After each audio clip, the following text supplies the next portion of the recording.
முன்னாடி ஒவ்வொரு பஞ்சமி பூஜைக்குமே ஒவ்வொரு அமாவாசைக்குமே நம்ம கோயில்ல நாதஸ்வரம் வாசிச்சுட்டு இருக்காரு. ஒரு கல்யாணத்துக்கு வாசிக்கணும் அப்படின்னா 30,000 40,000 கம்மி இல்லாம வரமாட்டாங்க. ஆமாவா இல்லையா? 2 நாதஸ்வரம் இன்னைக்கு கம்மியா வந்திருக்காங்க.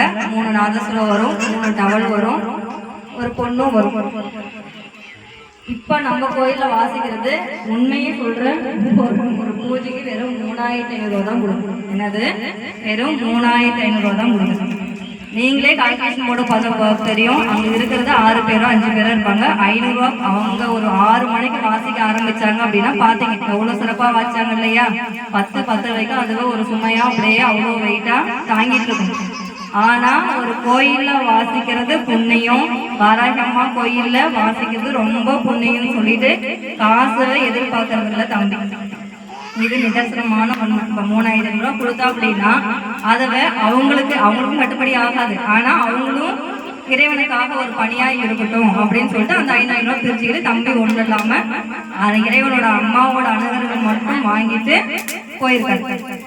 இப்ப ஏன் இவரை பத்தி பேசுறதுக்கு ஒரு சூழ்நிலை வந்துச்சு அப்படின்னா, என்னது ஏன் இவரை பத்தி பேசுற சூழ்நிலை வந்துச்சு அப்படின்னா, இப்ப நம்ம படிச்சா ஒரு டிகிரி 3 வருஷம் படிச்சா ஒரு டிகிரி கொடுப்பாங்க. ஆமாவா இல்லையா? ஏதோ ஒரு பேச்சு போட்டுல கலந்துங்கன்னா ஒரு சர்டிபிகேட் கொடுப்பாங்க. தம்பிக்கு தமிழ்நாட்டுல தர்மபுரி டிஸ்ட்ரிக்ட்ல சிறந்த நாதஸ்வர கலைஞர் அப்படின்ற பட்டத்தை இப்போ ஒரு 5 நாளைக்கு முன்னாடி போய் சென்னையில வாங்கிட்டு வந்தாரு. மிகப்பெரிய விஷயம். ஒரு கைத்தட்டல், ஒரு பாராட்டுல அவர் கொடுத்தாங்க. சரியா? அவரோட நாதஸ்வர பணி என்பது மேன்மேலும் வளர வேண்டும். வாராகி அம்மனின் அருள் பரிபூர்ணமா கிடைக்க வேண்டும்.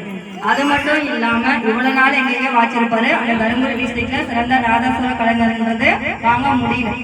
நம்ம அம்மாவோட அனுகிரகத்தினால, என்னது அம்மாவோட அனுகிரகத்தினால பணத்தை எதிர்பார்க்காமல் அவளோட அனுகிரகம் மட்டுமே, அவளோட ஆசை மட்டுமே. அம்மா அப்பா அவர் வந்து கேட்டாரு என்கிட்ட, அப்பா அம்மா இனிமேல் நாங்கள் வந்து கோயிலில் வாசிக்கலான்னு இருக்கோம்மா, இனிமேல் பண்ணுங்கம்மா. நான் சொன்னேன், அப்பா ஒரே ஒரு பஞ்சமிக்கு மட்டும் போதும், என்னால முடியாது. ஏன் அப்படின்னா பூஜைக்கு நிறைய செலவாக தனிப்பட்ட முறையில் தான் கோயில் கட்டியிருக்கேன், யாரோட இதுவும் இல்லை.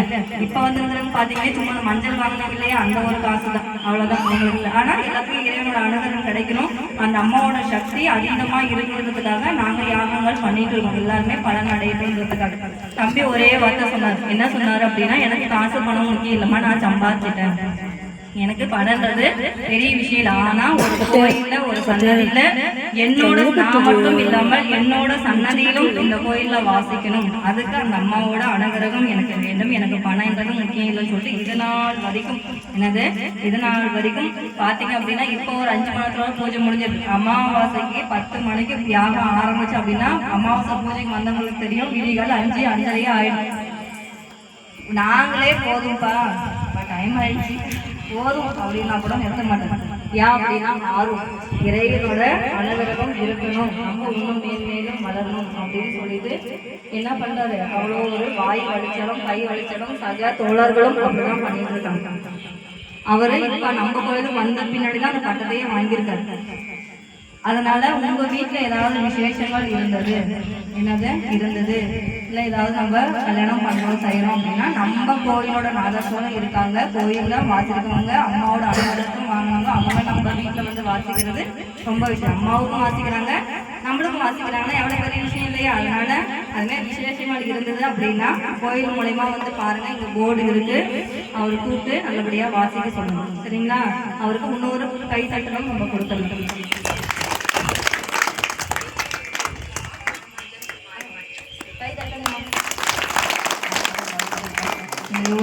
நம்மளோட இசை பணிகள் தொடர வேண்டும். வாழ்க வளமுடன்.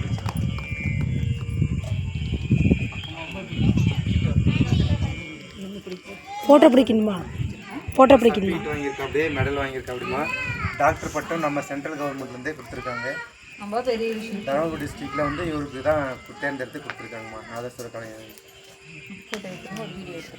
வீடியோ எடுத்துட்டேன்.